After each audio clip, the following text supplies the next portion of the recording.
नमस्कार मंडळी, मी अमोल स्वागत करतो तुमचं आणखीन एका नवीन व्हिडिओमध्ये। तर मंडळी 1 फेब्रुवारी 2025 पासून मागी गणेशोत्सवाला सुरुवात झाली आणि त्यानिमित्ताने होती गणपतीपुळ्याची यात्रा। तर या वर्षीची यात्रा कशी होती हे मी तुम्हाला दाखवलेलं आहे। तुम्ही देखील त्या व्हिडिओला भरभरून प्रतिसाद दिलेला आहे आणि याच मागी उत्सवानिमित्त आमच्या मालगुण गावात मंगलमूर्ती मित्र मंडळ यांच्या वतीनं मागी गणेशोत्सवाचं आयोजन करण्यात येतं।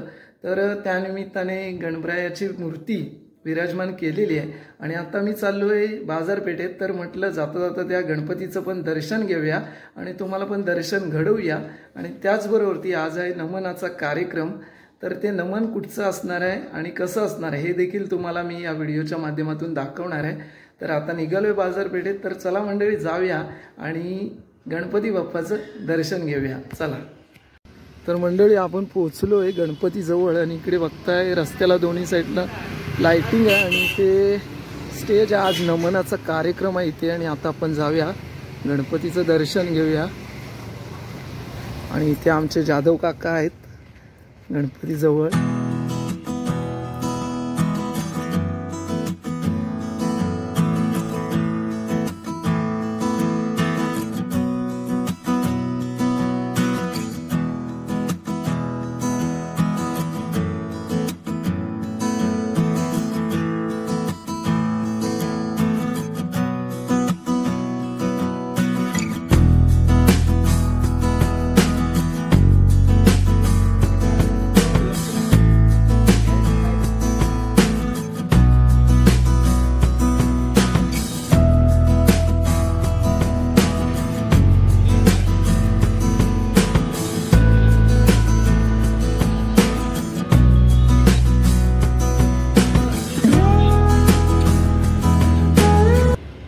मंडळी आताच आपण मंगलमूर्ती मित्र मंडळ यांनी आयोजित केलेल्या मागी गणेशोत्सवानिमित्त विराजमान झालेल्या गणपती बाप्पाचं दर्शन घेतलेलं आहे। दरवर्षी इथे मागी गणेशोत्सवानिमित्त गणपती बाप्पाचं इथे मूर्ती स्थापन करण्यात येते आणि 10 दिवस ही मूर्ती इथे विराजमान केली जाते आणि 10 दिवस रोज पूजा आरती वगैरे इथले ग्रामस्थ करत असतात आणि त्याचबरोबर मनोरंजनाचे देखील कार्यक्रम होत असतात। आणि आज नमनाचा कार्यक्रम आहे।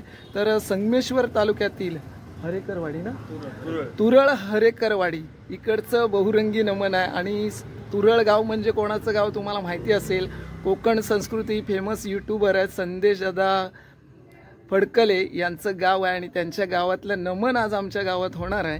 तर रात्री पण मी येणार आहे, तर ते नमन कसं असेल ते पण मी तुम्हाला दाखवेन। तर अशा पद्धतीने 10 दिवस इथे मागी गणेशोत्सव साजरा करून 10व्या दिवशी या गणपती बाप्पाचं विसर्जन केलं जातं। तर ते विसर्जन देखील मी तुम्हाला दाखवण्याचा नक्की प्रयत्न करेन। तर आता आपण थोड्या वेळानंतर येऊया 10 वाजता नमन बघायला। आणि इथे बघताय तुम्ही या मंडळाचे कार्यकर्ते आहेत, श्याम काका सुर्वे आहेत, त्यानंतर सुदेश काका जाधव आहेत आणि त्यांची सर्व मित्रमंडळी यांच्या वतीने इथे हा उत्सव साजरा केला जातो। आता आपण भेटू डायरेक्ट रात्री नमन बघायला।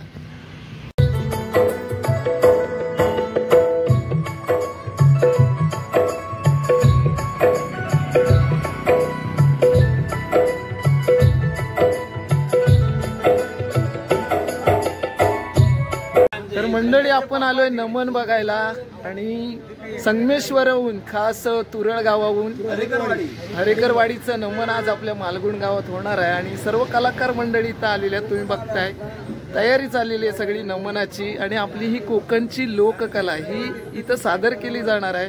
अगदी या कलेमध्ये जीव ओतणारे देखील कलाकार तुम्हाला इथे बघायला भेटतील।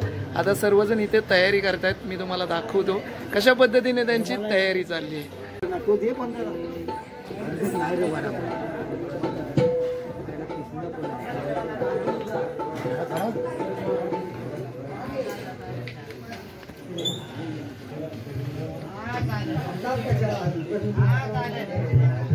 इथे देखील आहेत काही कलाकार, तुम्ही बघता इकडे गवळणी तयार होत आहेत। इकडे आपण यांना रंगमंचावरती डायरेक्ट पाहणार आहोत कशा पद्धतीने त्यांची कला असेल काय।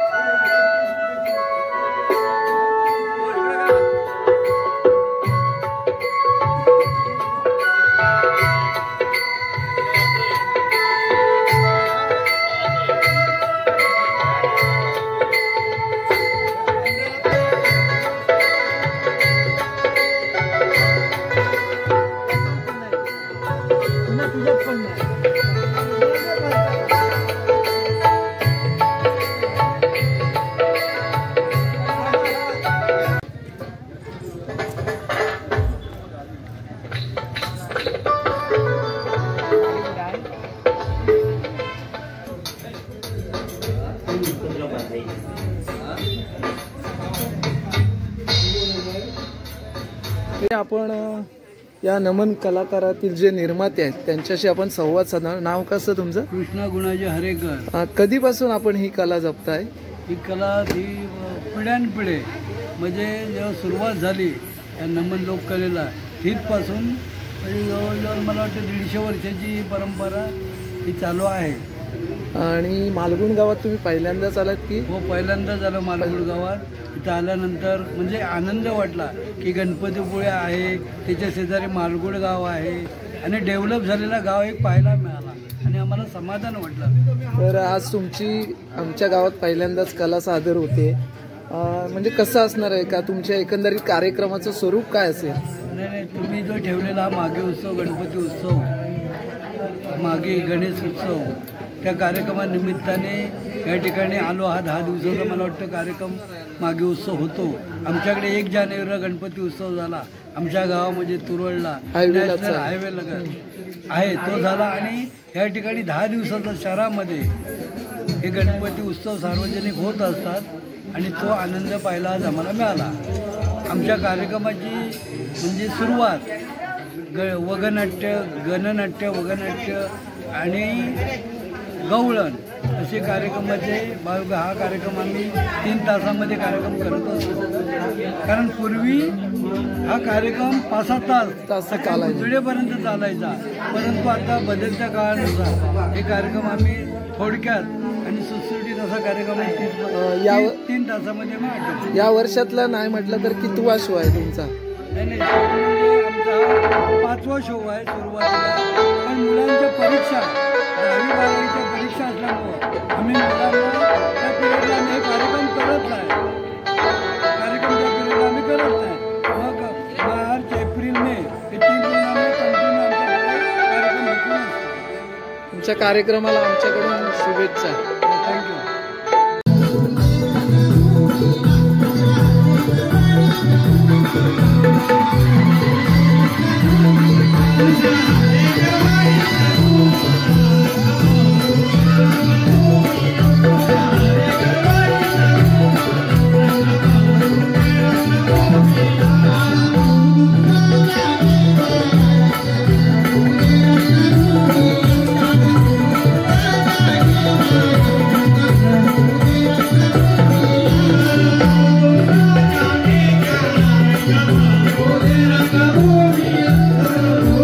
Oh,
हो आलो देवा.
आम्ही ह्या राजाच्या किमान रुंदावण्या करता आणि जनतेच्या हितासाठी डोळ्यात तेल घालून झटत असतो. परंतु हे पहारेकरी, हे सेवक रात बसून मोका काढत आहे. त्यांची थोडी नक्कल करावी अशी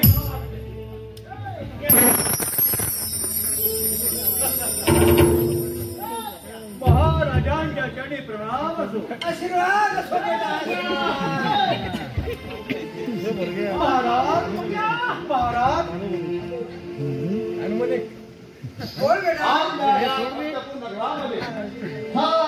वाईट गोष्ट घडलेली आहे. वाईट गोष्ट घडलेली आहे. अशी कोणती आहे सांग बेटा. महाराज एका गरीबाची धर्मपत्नी एका श्रीमंताने पळवून गेली तर त्यांनी काय करावं. त्यांनी काय करावं महाराज.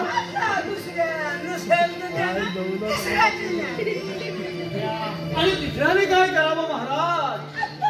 तिसऱ्याला नाही तर त्यांना माझी यावी. महाराज तुम्ही काय करावं. आता मला नाही तर तुमची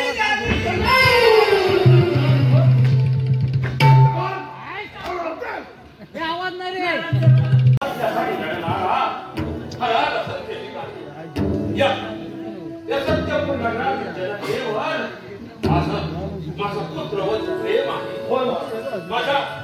माझ्या राज्यातील सारी जनता सुखी आणि समाधानी समाधानी असली पाहिजे। माझ्या राज्यातील जनतेवर खून, चोऱ्या, दरोडे, बलात्कार होऊ नयेत यासाठी आपण जातीने लक्ष दिलं पाहिजे। महाराज, आम्ही जातीने लक्ष देऊन आहोत। राज्यात कोठेही दुष्काळ पडला तर धान्याचे कोठारे खाली करा। ठीक आहे महाराज। कोणा दुश्मनाने हमला केलाच तर तो वार स्वतःच्या अंगावर झेलण्याची तयारी ठेवा। हे सार काही करत असताना प्रधानची तुमची आणि सर सेनापतींची साथ आम्हास लाभली। परंतु प्रधानजी, सर सेनापती कुठे दिसत नाही। महाराज, सर सेनापती आपल्या राज्याच्या सीमेवर पाहणी करण्याकरता गेले आहेत। थोड्याच वेळा देखील असं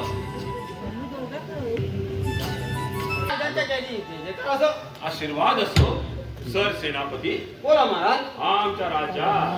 आमच्या राज्यात कुठे अनुचित प्रकार तर घडत नाही। आम्ही जिवंत असताना तुम्हाला चिंता करण्याचं काहीच कारण नाही। महाराज, जनतेच्या हितासाठी, जनतेच्या सुखदुःखासाठी आम्ही अहोरात्र झटत असतो। असं म्हणजे आमच्या राज्यात सारं काही कुशलमंगल आहेत। होय महाराज। महाराज, काय सांगा आम्ही महाराज, कसं सांगू महाराज, कसं सांगू। शेतकरी बाबा, निसंकोचपणे बोला। महाराज, कोणी काही पुष्कळता त्या परी माझ्या मुलीवर महाराज बलात्कार झाला। बलात्कार कोणी केला? बलात्कार महाराज, तुम्ही आमचे राजा, होय, आमचे मायबाप। मग त्या बलात्कार करण्याला काय बरं शिक्षा झाला महाराज? काय बरं शिक्षा? बलात्कार करण्याच्या बद्दल फार कलम केले जाते। होय, असं आपल्यासाठी सांगत राहा। आणि ह्या लोकांच्या मोठी कावला दिसवा तो नागपूर करायचा बोलतो।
किंवा एखाद्या भाषेने प्रश्न सुटत नाही तर ते अधिक प्रकार होतात.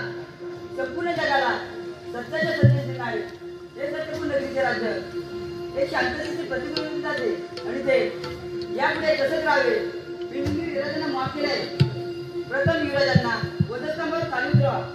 सेवक युवराजांना वधस्तंभावरून खाली उतरवा.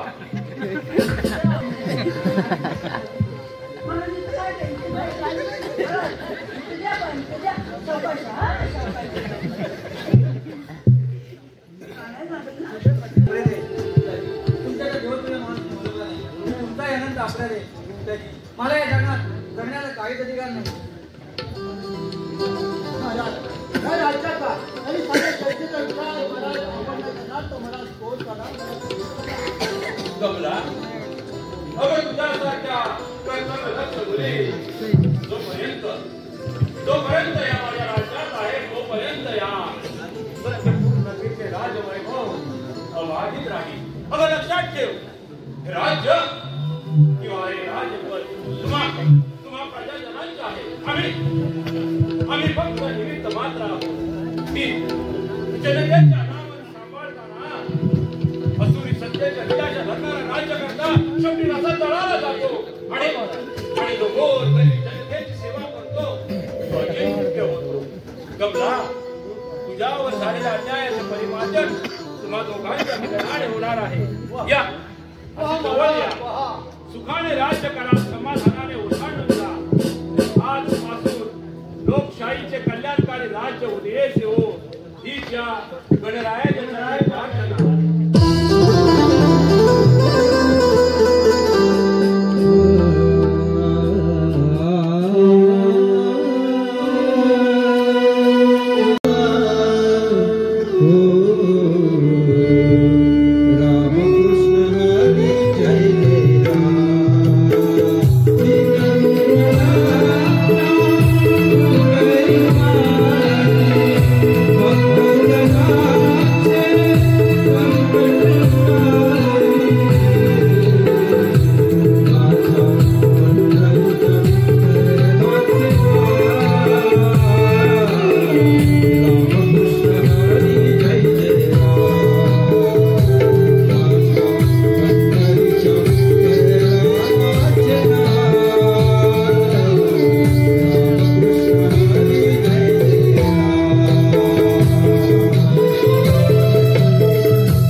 मंडळी आत्ताच आम्ही नमन बघून घरी आलेले आहे. वाजलेत 1:45 आणि आजीला नेलेलं होतं. शेवटपर्यंत नमन बघितला नाही. तिला विचारूया नमन कसं होतं. आहे कसं होतं नमन? मस्त होता. मस्त होतं. आवडलं ना तुला? तर मंडळी आज ना नमन होतं श्री वरदान देवी नमन मंडळ तुरळ हरेकरवाडी संगमेश्वरचं फेमस यूट्यूबर संदेशदादा फडकले कोकण संस्कृती यांच्या गावचं यांच्या वाडीचं नमन होतं. मला वाटलं दादा भेटेल, पण दादा काय आला नव्हता, पण त्याचे वडील त्या नमनात होते. मित्रांनो, संपूर्ण नमनाची सुरुवात आणि शेवटपर्यंत आम्ही नमन बघितलं. अतिशय सुंदर नमन असं पाहायला मिळालं. आणि या नमनामध्ये वयोवृद्ध माणसं देखील होती. त्यांनी देखील आपली कला अतिशय चांगल्या पद्धतीने सादर केलेली आहे. तर अशा आमच्या कोकणातली अनेक अशी नमन मंडळ आहेत जी ही कोकणची लोककला आजही जपतात. आणि आता आम्ही नमन बघून आलेला आहे. तुम्हाला हा व्हिडिओ कसा वाटला नक्की कमेंट करा. तर आता झोपूया, सकाळी उठून कामं विमाला जायचं आहे. तर चला बाय.